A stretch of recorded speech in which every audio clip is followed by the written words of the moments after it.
Itong matandang to. Ano to? Matanda ba to o ano? Saan ba papunta to? Namamalimos.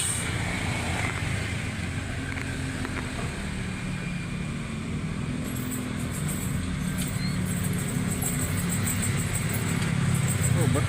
Yung badyaw nga ito ah. May badyaw na naman sa Maynila. Nagbalikan na naman.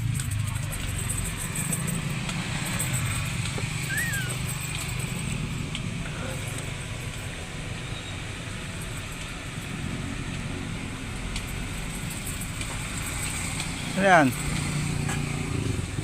Pipiso lang pala. Pagkasa ka na. Oh. Sandali. Parang namumukhaan kita. Tanggalin mo nga yung face mask mo. Ano nangyari sa'yo? Ba't namamalimos ka na? Diba contractor ka dati? Oo nga eh. Ito ang masama dyan, pre. Binawi na ng gobyerno. Kasi makukulong kasi ako pag hindi ko ibinigay sa gobyerno yung aking mga napundar Ganun ba? Yan na ba pala ng mga kurakot? Tama lang sa'yo yan.